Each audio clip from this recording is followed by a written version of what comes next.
bienvenue sur Les Acajou, moi c'est Delphine et sur cette chaîne on parle de design et de marketing. La couleur fait partie de notre quotidien et tout ce qui nous entoure est coloré. Et c'est pour ça que c'est important de comprendre le sens de chaque couleur, parce que si vous voulez créer votre logo, votre univers de marque, choisir du bleu, choisir du violet, choisir du jaune, ça n'a pas du tout la même signification. D'où ce concept de vidéo Rainbow où on va comprendre comment se servir des couleurs et surtout comment comprendre l'origine des couleurs. Au Moyen-Âge, la couleur rouge se prononçait rogue, du latin rubeus, je n'ai pas fait de latin, mais en gros ça voulait dire roux. Le rouge est l'une des trois couleurs primaires avec le bleu et le jaune. Jusqu'ici je vous apprends rien puisque vous avez dû l'apprendre en première année de maternelle, mais ce qu'il faut savoir c'est que le bleu, le rouge et le jaune sont des couleurs primaires parce qu'elles permettent de créer toutes les autres couleurs. Donc en fait, que ce soit vous ou moi, on est tous faits de bleu, de rouge et de bleu. De bleu, de rouge et de bleu. Pour les inspirations de la couleur rouge, vous pouvez déjà prendre la préhistoire parce que c'est l'une des premières couleurs qui a été utilisée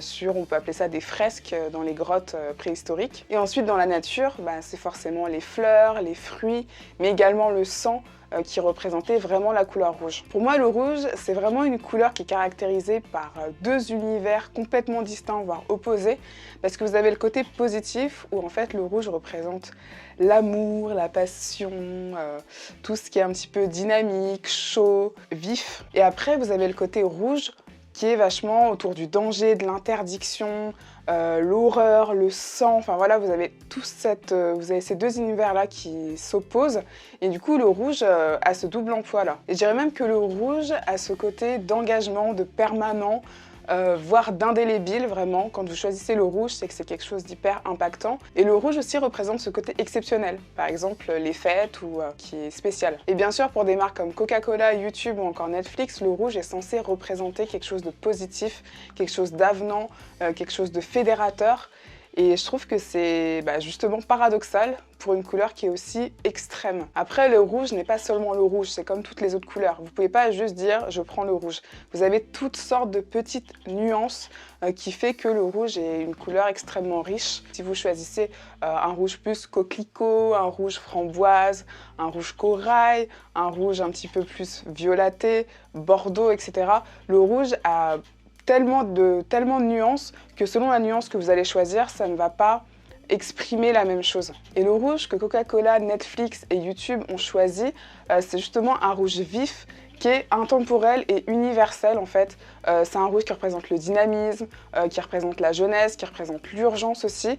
Et vous pouvez le voir justement sur votre téléphone. Faites le test, prenez votre téléphone et regardez les applications que vous avez. Vous allez avoir du rouge à toutes les sauces en fait. Et surtout, vous avez dû le remarquer, que toutes les notifications sont en rouge. Donc ça veut tout dire. Il y a toujours ce sentiment d'urgence, de nouveauté, d'exceptionnel en fait qui revient.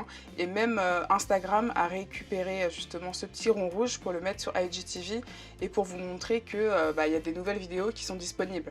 Donc le rouge est vraiment une couleur qu'on utilise pour nous donner envie d'aller voir quelque chose, quoi. En fait, toutes ces marques-là, a priori, n'ont pas de rapport entre elles et pourtant elles utilisent la même couleur. Et c'est ça qui est intéressant dans le choix des couleurs d'un logo, c'est-à-dire que beaucoup de marques vont choisir le même rouge. Elles ne proposent pas le même service, elles ne proposent pas le même produit, elles ne visent pas forcément les mêmes personnes. Et c'est pour ça qu'en design, la nuance de couleur, c'est peut-être un détail pour vous qui ne travaillez pas dans le design, mais je vous assure que pour nous, la simple nuance de couleur change tout à une création. Et si vous prenez 4 marques qui n'ont rien à voir ensemble, comme SFR, Coca-Cola, Levi's ou encore Christian Louboutin, vous voyez bien que le rouge n'a pas la même notion, n'a pas la même signification, justement. Coca-Cola, en fait, ça représente vraiment l'idée de le côté un peu fruité, en fait, le fait que ça soit sucré, chaud, dynamique aussi. Et surtout, je dirais aussi que pour Coca-Cola, le fait que sa canette soit rouge, tout de suite, c'est la première chose qu'on voit dans un rayon. Après, vous prenez la marque Levi's,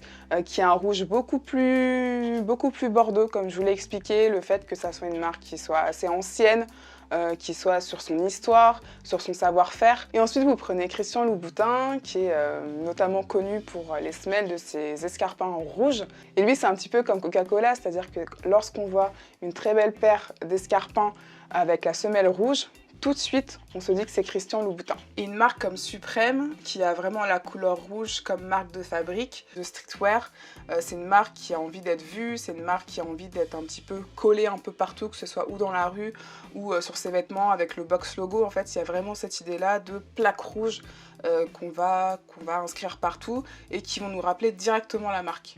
Pour vous montrer comment une couleur peut changer la perception qu'on a d'une marque, je vous ai pris 3 marques qui sont caractérisées par le rouge. En premier, j'ai pris la marque H&M.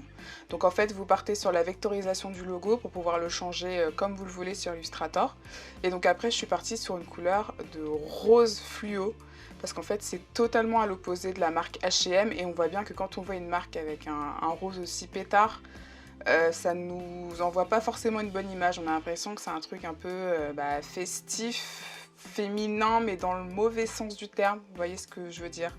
Le côté fluo tectonique là, c'est pas forcément de bon augure pour la marque H&M. J'ai d'ailleurs fait aussi un test avec le logo SFR qui est aussi en rouge d'habitude. Et là on voit bien que le logo SFR avec un fond violet et une écriture orange, voilà, déjà ça fait un peu passer de mode parce que ces couleurs-là étaient plus utilisées dans les années 90. Moi ça me fait plus penser, je sais pas si ça vous rappelle quelque chose, le Nokia un peu orange et bleu foncé. Et du coup, on n'a pas l'impression que c'est une marque très élégante en fait, ou alors c'est une marque plus dans tout ce qui est fantastique, magie, tout ça. Donc ouais, le violet, c'est pas forcément... Enfin voilà, c'est une couleur à utiliser avec parcimonie je pense.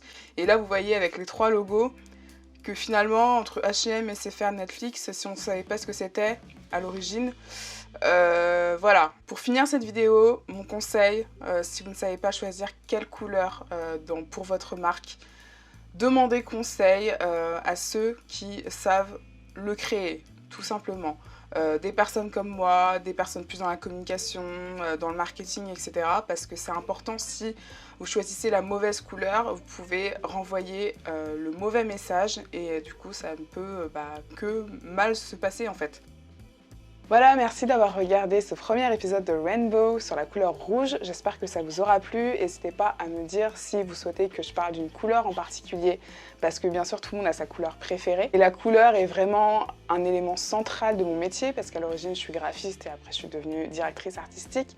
C'est d'ailleurs pour ça, si ça vous intéresse, si vous voulez développer votre logo, votre univers de marque, en tout cas votre stratégie de marque, n'hésitez pas à me contacter sur lesacajou.com, à me suivre sur Instagram pour voir un petit peu mon quotidien de créative et à vous abonner à la chaîne si vous voulez manquer aucune vidéo. En attendant, je vous dis à la semaine prochaine, et la semaine prochaine ce sera un Je redesign.